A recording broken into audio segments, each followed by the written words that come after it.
मसीह की मोहब्बत में आप सबको बहुत बहुत सलाम। खुदावंद आपको बरकत दे मेरे अजीजों। आइए अपनी हदायत और रहनुमाई के लिए खुदावंद की जिंदा कलाम मुकद्दस में से इफसियों के नाम पौलुस रसूल का हाथ उसका 6 बाब और उसकी 10 से 11 आयत को हम पढ़ेंगे। गज खुदावंद में और उसकी कुदरत के जोर में मजबूत बनो। खुदा के सब हथियार बांध लो ताकि तुम अबलीस के मंसूबों के मुकाबला में कायम रह सको। आमीन। खुदावंद यीशु मसीह के नाम से आमीन। आज के कलाम का मौजू है रूहानी जंग। ये रूहानी जंग क्यों करना जरूरी है? क्योंकि किसी भी काम बात की ना बुनियादी वजह जरूर होती है, और रूहानी जंग लड़ने की अगर बात है तो इसकी सबसे बड़ी वजह यही है कि अबलीस का मुकाबला सिर्फ और सिर्फ हम रूहानी तौर पर कर सकते हैं, वैसे नहीं कर सकते। अबलीस का मुकाबला करो तो वो तुमसे भाग जाएगा, लेकिन कोई मुकाबला करने वाला तो हो। अकॉर्डिंग टू बाइबल जो अबलीस का जो स्टेटस है वो भागने वाला है। कलाम मुकद्दस के मुताबिक अबलीस हारा हुआ है। सो हम खुदा के कलाम में देखते हैं कि जैसे कि यहां पर इफसियों के नाम पौलुस रसूल का हाथ उसका 6 बाब और 10वीं आयत में लिखा है, गर्ज खुदावंद में और उसकी कुदरत के जोर में मजबूत बनो। खुदावंद में और उसकी कुदरत के जोर में।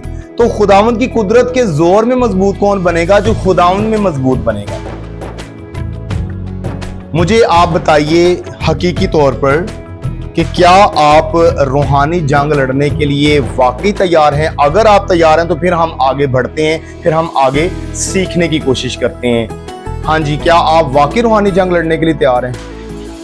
तो हम देखते हैं इसमें रूहानी जंग लड़ने के लिए सबसे पहले नंबर पर हमें ग्राउंड रियलिटी देखनी होगी, हमें फाउंडेशन के ऊपर गौर करना होगा। यू नो डैट कि किसी भी मुल्क की अगर फौज क्यों ना हो, अगर मिसाल के तौर पर मैं किसी भी मुल्क की फौज की बात करूं तो उस फौज में कोई भी अगर शख्स भर्ती होगा तो फिर ही उसको उस फौज का हिस्सा माना जाएगा। अगर फर्ज करें कि मैं ही एक फौज के अदारे में चला जाता हूं और मैं वहां पर जाकर उनको कहता हूं कि मुझे प्लीज आप बॉर्डर पर खड़ा कर दें, आप प्लीज मुझे कोई ड्यूटी मेरी लगा दें, तो मेरे ख्याल से हाई क्वालिटी की मेरी वो इंसल्ट करेंगे और मुझे वापस भेज देंगे, क्योंकि उनको ये होगा कि आप फौज का हिस्सा नहीं हैं, आप बॉर्डर पर नहीं खड़े हो सकते, आप जंग लड़ने के काबिल नहीं हैं। तो इसी तरह अगर रूहानी जंग लड़नी है तो आपको मैं बताना चाहता हूं कि रूहानी जंग वही लड़ेगा जो यीशु मसीह की फौज में भर्ती हुआ होगा। अगर एक जिंदगी यीशु की फौज में भर्ती ही नहीं है तो उसने रूहानी जंग क्या लड़नी है? क्या ख्याल है? बात तो काबिल गौर है कि एक जिंदगी ने अपने आप को फौज के अंदर शामिल ही नहीं होने दिया, उसको यूनिफॉर्म कैसे मिलेगा? उसको वो एहतियारात कैसे मिलेंगे? उसके ऊपर इत्मीनान कैसे किया जाएगा उस फौज के मेंबर के ऊपर? सो मैं आपको बताना चाहता हूं, लिखा है गर्ज खुदावंद में और उसकी कुदरत के जोर में मजबूत बनो। हमें मजबूत बनने की जरूरत है खुदा की कुदरत के जोर में। और मेरे अजीजों,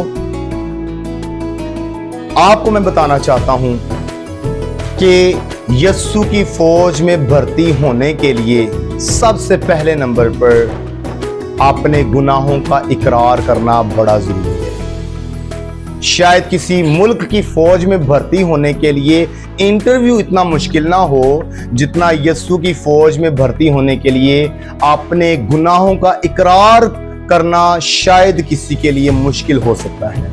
क्या हम यीशु मसीह को इंटरव्यू देने के लिए तैयार हैं? क्या हम अपने खुदावंद को इंटरव्यू देने के लिए तैयार हैं?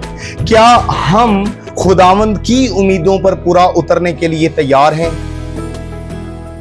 जिसने यीशु मसीह की फौज में भर्ती होना है उसका आईडी कार्ड चेक नहीं किया जाएगा, बल्कि उसका दिल चेक किया जाएगा।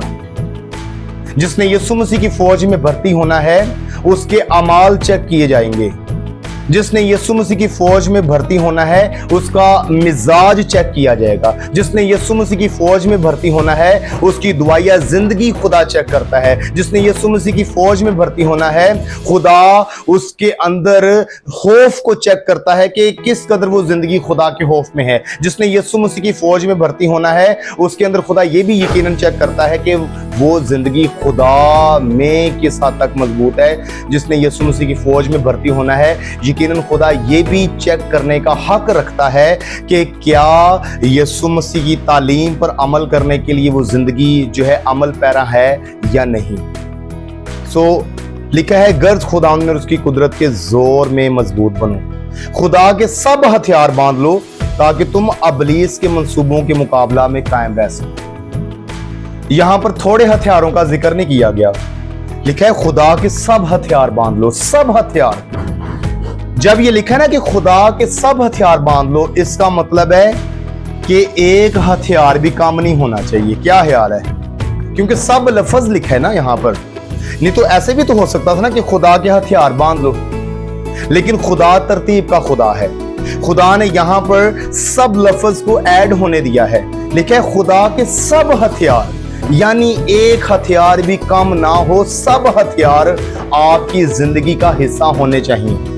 जब एक अच्छा बहादुर सोल्जर जब बॉर्डर पर जाता है, जब जंग के मैदान में उसको उतारा जाता है तो तमाम वेपन्स उसके पास होते हैं, तमाम असला उसके पास होता है, तमाम हथियार पूरे एहतियार के साथ उसके पास होते हैं। तो फिर कहीं वो अदारा उसके ऊपर इत्मीनाद करता है और उनको ये इल्म होता है कि हमारा ये सोल्जर जो है, हमारा ये सिपा सलार जो है, ये बहुत बहादुर है और ये हमला करेगा दुश्मन के ऊपर, ये गालिब आ जाएगा, ये जंग जीत सकता है। इसी तरह खुदा जो हमारा जो है मुहाफिज है और यीशु मसीह जो हमारा कमांडर है, यीशु मसीह हमें देख रहा है कि हमारे पास वो हथियार हैं या नहीं। हम अपने खुदावंद को और खुदा के बेटे यीशु मसीह को ये यकीन दिलाने वाले हों कि हम वो सोल्जर हैं जिसके पास खुदावंद के सब हथियार हैं, ताकि यीशु मसीह हमारे ऊपर ट्रस्ट कर सके, ताकि यीशु मसीह को ये इल्म हो कि मेरी फौज के सिपा सलार बहादुर हैं, मेरी फौज के सिपा सलार अबलीस को गिराने के लिए तैयार हैं। हालेलुया। मेरे जीजू, ये जंग जो है ये किसी एक खानदान की नहीं है, बल्कि ये आलमगीर सतह पर एक बहुत बड़ा मसला बन चुका है और ये शुरू से मसला बना है बागे अदन से। ये जंग बागे अदन से छिड़ चुकी है। अबलीस को शुरू से पहले दिन से तकलीफ है, हमेशा मियां बीवी से, पहले अदारे से, पहले खानदान से, और वो खानदानों के खानदानों में तबाही करना चाहता है। यहां पर हमें अवेयर किससे किया गया है? लिखा है खुदा के सब हथियार बांध लो ताकि तुम अबलीस के मंसूबों के मुकाबला में कायम रह सको। तो एक बात याद रखिएगा, जिसके पास खुदा के सब हथियार होंगे ना, उसको ये पता भी होगा कि अबलीस के मंसूबे कौन कौन से हैं। अगर हथियार ही पास नहीं है, एक इंसान जंग लड़ने की तैयारी के अंदर है ही नहीं है, उसको ये कैसे पता चलेगा कि अबलीस के मंसूबे कौन से हैं?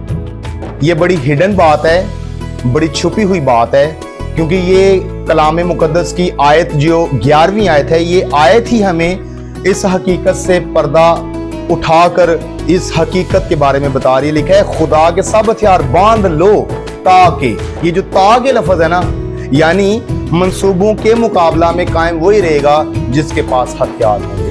नहीं तो बड़े अफसोस वाली बात है, जिसकी अपनी जिंदगी रूहानी तौर पर मजबूत नहीं है, जिसकी अपनी जिंदगी के अंदर हथियार नहीं है, जो खुद मुकाबला करने के लिए रेडी नहीं है, उसकी जिंदगी के अंदर अबलीस किसी भी वक्त में कोई भी बड़ा हमला खुदा ना हादसा कर सकता है। और कई तरह के अटैक्स, वो कारोबारी रुकावट हो सकती है, वो रिश्तों की बंदिश हो सकती है, यानी कि वो रिश्तों में रुकावट हो सकती है, वो आपके फ्यूचर के अंदर बहुत सी प्रॉब्लम्स हो सकती हैं, आपके हेल्थ इश्यूज हो सकते हैं, और सबसे बढ़कर आप गुनाह में और ज्यादा मुलव्वस हो सकते हैं। 14वीं आयत पे देखते हैं, इन हथियारों को आपने अकाउंट करना है।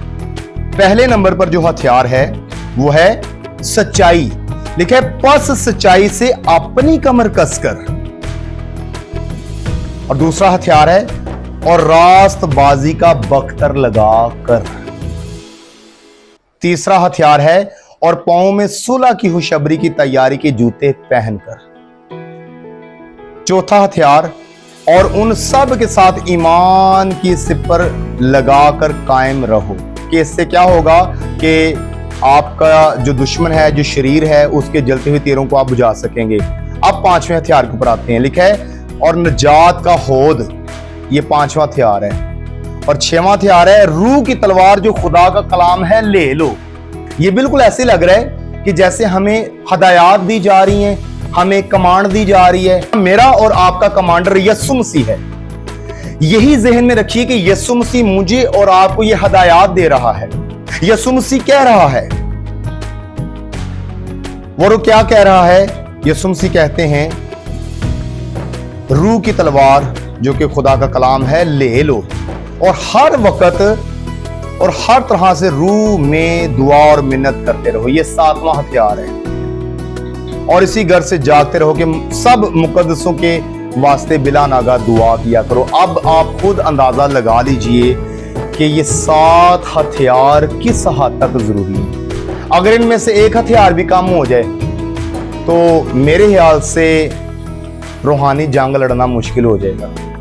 हजारों साल पहले यहां पर हथियार बता दिए गए हैं। पहला हथियार पस सच्चाई से। तो अगर हमारी जिंदगी में सच्चाई ही नहीं है, देखें खुदा भी कितना तरतीब का खुदा है। खुदा ये वाला हथियार कहीं दरमियान में भी तो रख सकता था ना, लेकिन लिखे सच्चाई। तो सच्चाई बहुत बड़ा हथियार है। जब तक हम सच्चाई से वाकिफ ही नहीं होंगे तो हम कभी भी बाकी हथियार हासिल नहीं कर सकते। सीधी सी बात है, सच्चाई का होना बड़ा जरूरी है। तो सबसे बड़ी सच्चाई यीशु खुद है। सबसे बड़ी सच्चाई गुनाहों का इकरार करना। सबसे बड़ी सच्चाई पानी का बपतिस्मा लेना, इकरार करना, तौबा करना, यीशु मसीह को शख्सी निजात दहिंदा कबूल करना। यकीन कीजिए मैंने अपनी जिंदगी के अंदर खिदमत के दौरान बहुत मरतबा ये नोट किया है। जब कभी मैं फील्ड में होता हूँ खिदमत के हवाले से, तो मैंने कई दफ़ा नोट किया कि कई जिंदगियों को जब कहा गया ना कि आप पानी का बपतिस्मा ले लें तो उनका रंग ही चेंज हो जाता चेहरे का। सोचने वाली बात है कि मैंने उनसे कोई उधार पैसे तो नहीं मांगे, लेकिन कैसी बात है कि जब पानी का बपतिस्मा का कहा जाए तो उनका चेहरा चेंज हो जाता है। कई लोग कहते हैं सोचेंगे, कई लोग कहते हैं सोच रहे हैं, कई लोग कहते हैं अभी नहीं पानी का बपतिस्मा लेना। एक तो जिंदगी ऐसी भी थी कि मैंने एक भाई को कहा कि भाई आप पानी का बपतिस्मा ले लें। उसने कहा कि मैं जब 50 साल का होऊंगा फिर ले लूंगा। मैंने कहा आपने सर्टिफिकेट लिया हुआ खुदावंद से। तो इस तरह के तो हालात हैं कई दफ़ा कि अबलीस जो है वो नहीं आने था। तो ये तो सच्चाई है। सोचा जाए कि तौबा की तरफ आने वक्त ही इंसान का रंग क्यों चेंज होता है, पानी का बपतिस्मा लेते वक्त ही इंसान क्यों घबरा जाता है। यही वो सच्चाइयाँ हैं जो अबलीस नहीं चाहता कि इंसान कबूल करे। फिर दूसरे नंबर पर देखें खुदा की क्या तरतीब है। लिखा है पाँव में सुलह की खुशबरी की तैयारी के जूते पहनकर। वाह, इसका मतलब है सुलह का हथियार होना बड़ा जरूरी है। वाह जी वाह, देख लें कैसा हथियार आ गया। दूसरा हथियार है सुलह। तो जिसकी जिंदगी के अंदर सुलह सलामती नहीं है, जिसकी जिंदगी के अंदर जो है रिश्तों की कदर नहीं है, जिसकी जिंदगी के अंदर जो है वो सिर्फ लड़ाई झगड़ा ही है, सुलह नाम की चीज उसकी जिंदगी में है ही नहीं है, उसने तो फिर खुद अबलीस को मौका देना है। वो कोई भी जिंदगी इस दुनिया के अंदर हो सकती है। पाँव में सुलह की शबरी की तैयारी की जूते पहनकर और उन सब के साथ ईमान की सिपर लगाकर कायम रहो। उन सब के साथ यानी कि बाकी हथियार इनके साथ जुड़े हुए हैं ये अलग अलग, लेकिन ईमान के साथ पिछले 2 हथियार जुड़े हुए हैं। उन सब के साथ, उनको साथ जोड़ के रखना है। और लिखे उन सब के साथ ईमान की सिपर लगाकर कायम रहो। कायम रहना बहुत बड़ी बात है, जिससे तुम उस शरीर के सब जलते हुए तीरों को बुझा सको। हाली लफ्ज तीर ने लिखा हुआ, लिखा तीरों। ऐसा मतलब है कि वो बड़ी स्पीड के नाल तीर भेजी जा रहे हैं। इसका मतलब है कि अबलीस की तरफ से जो है ये तीर जो है कमान से निकल गए हुए हैं। इसका मतलब है कि अबलीस जो है वो स्पीड के साथ जंग लड़ रहा है, उसने आगाज किया हुआ है। लेकिन कई जगहों पर सामने मुकाबला करने वाले लोग हैं, लेकिन कई जगहों पर सामने मुकाबला करने वाले लोग नहीं हैं। कई जगहों पर ऐसी फिजा है कि तीरों को बुझाया जा रहा है, लेकिन कई जगहों पर ऐसी फिजा है कि अबलीस जिन जिंदगियों पर अपने तीर चला रहा है वो जिंदगियां खुद ही बुझती जा रही हैं। और नजात का होद, ये नजात का होद पता कौन सा हथियार है? होद लफ्ज है, नजात का होद। इसका ताल्लुक तौबा और पानी के बपतिस्मा के साथ है। आप साथ साथ अपने दिल में ये अकाउंट कर सकते हैं आपके पास कौन कौन सा हथियार है और कौन कौन सा नहीं, क्योंकि कलाम मुकद्दस के एहतमाम पर आपने अपने खुदावंद के हजूर इस बात के लिए झुकना है, इस हकीकत के लिए झुकना है कि खुदावंद मेरे पास जो हथियार कम हैं वो हथियार हासिल करने की मुझे तौफीक बख्श, ताकि मैं अपने दुश्मन का मुकाबला कर सकूं। तो आगे उसके बाद हथियार है रूह की तलवार, जो खुदा का कलाम है ले लो। यीशु से कितना प्यार करते हैं जी, बहुत ज्यादा। तो आपको मैंने बताया हुआ है जिससे प्यार किया जाए उसका कहना मानने का दिल करता है। तो यीशु मसीह से तो आगे कोई पर्सनैलिटी है ही नहीं है। तो यीशु मसीह कह रहे हैं कि रूह की तलवार जो खुदा का कलाम है ले लो, तो ले लो। आपको पता है ये वो वाला हथियार है जो यीशु ने खुद इस्तेमाल किया था जब यीशु मसीह 40 दिन और रात जब फाका के अंदर थे, बियाबान। ये वाला हथियार जो है ना ये इब्लीस के पास भी है, कलाम का हथियार, क्योंकि कलाम इब्लीस भी बहुत ज्यादा जानता है। और एक हथियार उसके पास है जो मेरा और आपका हथियार सेम है, वो है कलाम का। तो अगर फर्ज करें कि ऐसी जंग लड़नी पड़ जाए आपको कि वो भी कलाम का तीर आपको मार रहा हो और आपकी तरफ से अगर कलाम का तीर, कलाम का हथियार उसकी तरफ ना निकले, तो फिर तो काम खराब है। उसने यीशु मसीह के साथ यही जंग की थी। उसने कलाम का जो है वो तीर, कलाम का हथियार फेंका यीशु की तरफ, कलाम की गुफ्तगू की, लेकिन यीशु मसीह ने कलाम के हथियार का इस्तेमाल करके इब्लीस को शिकस्त दी। हालेलुया। आजकल के वक्त में ये तस्वीर उल्ट हो गई है, नसना इब्लीस नूं चाहिए, नस दे लोकी ने। ये मुस्तकबिल की बड़ी खतरनाक तस्वीर है। अभी भी बिगड़ा कुछ नहीं है। अगर कोई भी जिंदगी ये कलाम सुन रही है तो आप अपनी फैमिलीज में, अपनी जिंदगी के अंदर आप देख सकते हैं कि आप कहाँ पे खड़े हैं। कलाम मुकद्दस में लिखा है और हर वक्त और हर तरह से रूह में दुआ और मिन्नत करते रहो। ये एक हालत का नाम है कि आप काम करते उठते बैठते भी अपने खुदावंद को याद करें, दुआया हालत के अंदर रहें, खुदा के खौफ में। तो जिस जिंदगी का इस तरह से किरदार होगा वो रूहानी जंग को जीत सकती है। सो आज मैं आपको बताना चाहता हूं कि ये जो 7 हथियार हैं इनको अपनी जिंदगी का हिस्सा बना लीजिए, क्योंकि इब्लीस जो है वो दंदनाता कर रहे हैं। इब्लीस जो है वो बहुत ज्यादा परफॉर्म में आया है। मैं अक्सर लोगों से कहता हूं कि आधी रात के वक्त जो है चिले भी काटे जाते हैं, आधी रात के वक्त जो है वो बहुत कुछ होता है, इब्लीस बड़ी परफॉर्म में आता है, लेकिन आधी रात के वक्त लोग दुआ बहुत कम करते हैं। अगर इब्लीस आधी रात के वक्त अपना काम कर सकता है तो खुदा के लोग आधी रात के वक्त दुआ क्यों नहीं कर सकते। इन हथियारों को सीरियस लीजिएगा। ये हथियार ऐसे हथियार हैं जो ना सिर्फ हमारी जिंदगी, जो ना सिर्फ हमारे घर के हालात, बल्कि हमारी आने वाली नस्लों को भी तब्दील कर सकते हैं और हम इब्लीस पर गालिब आ सकते हैं रूहानी जंग के जरिया से। खुदा मुझे आपको इस कलाम के वसीला से बड़ी बरकत दे।